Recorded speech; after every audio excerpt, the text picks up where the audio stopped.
Guys, जब हम बात करते हैं जम्मू कश्मीर के बारे में, जब हमारे देश में बात करते हैं तो हमें लगता है कि जम्मू कश्मीर के जो लोग हैं वो किस तरह की ज़िंदगी जीते होंगे, किस तरह वो सरवाइव करते होंगे, क्योंकि वहाँ पर कभी भी ब्लास्ट हो जाता है कि वहाँ के लोग बहुत ज़्यादा प्रॉब्लम फेस करते हैं हर चीज़ को लेकर। चाहे उनका लाइफस्टाइल हो, कोई भी चीज़ उनको आसानी से मिलती नहीं है। तो इसलिए जिस तरह जम्मू कश्मीर को लेकर भारत में कंट्रोवर्सी बनी रहती है भारत और पाकिस्तान के बीच में, बिल्कुल उसी तरीके से बलूचिस्तान को लेकर भी कंट्रोवर्सी बनी हुई है। अफ़गानिस्तान, ईरान और पाकिस्तान तीनों के बॉर्डर जो है बलूचिस्तान।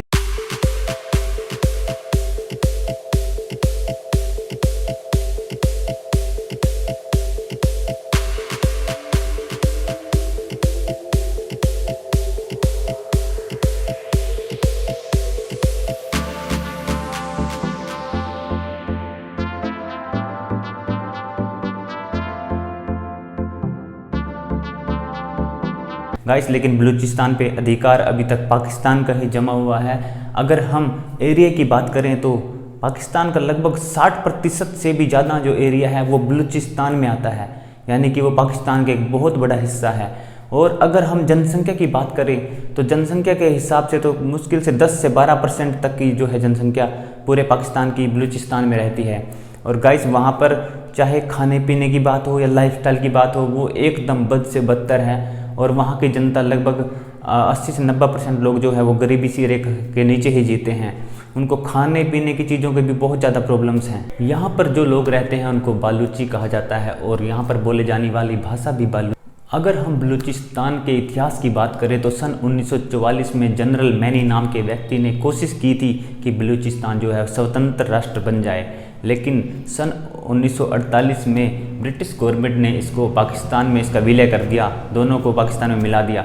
उसके बाद सन 1970 में या 1970 में भी फिर से उनमें से ही एक बालूची ने एक ऐसा राष्ट्रवाद का एक नारा खड़ा किया कि बलूचिस्तान को जो है स्वतंत्र किया जाना चाहिए, लेकिन फिर भी वो भी ऐसा कभी नहीं हो पाया है। तो आज तक भी जो है पाकिस्तान का ही एक अभिन्न अंग बना हुआ है बलूचिस्तान। दोस्तों, पाकिस्तान सरकार भी बलूचिस्तान की डेवलपमेंट पे ज़्यादा ध्यान नहीं देती, इसीलिए वहाँ के लोग आज भी बहुत ज़्यादा गरीबी में ही जी रहे हैं। वहाँ पर चीज़ों की महंगाई इतनी है कि जो नॉर्मल एक महंगाई इन्फ्लेशन चलता है उससे 40 से 50% कहीं ज़्यादा महंगाई वहाँ पर हर वक्त रहती है। जो अभी हम पिछले कुछ दिनों में देख रहे थे, जो वहाँ पर आटे का बुरा हाल हो रहा था, मतलब फ्लोर मिल ही नहीं रहा था, वो भी वहाँ पर जो है वो वहीं पर इतना क्राइसिस चल रहा था। वहाँ आज भी करंट सिचुएशन ये है कि वहाँ पर गेहूं की बहुत ज़्यादा किल्लत है और आटा वहाँ बिल्कुल भी नसीब नहीं हो रहा है, तो वो 200-250 किलो पर। अगर मैं बात करूँ वहाँ के धर्म की तो गाइस, वहाँ पर लगभग 99% लोग इस्लामिक ही रहते हैं और उससे कम कुछ वहाँ पर हिंदू भी रहते हैं और दूसरे धर्मों के लोग भी कुछ रहते हैं, जो बहुत ही कम है, माइनॉरिटी में हैं।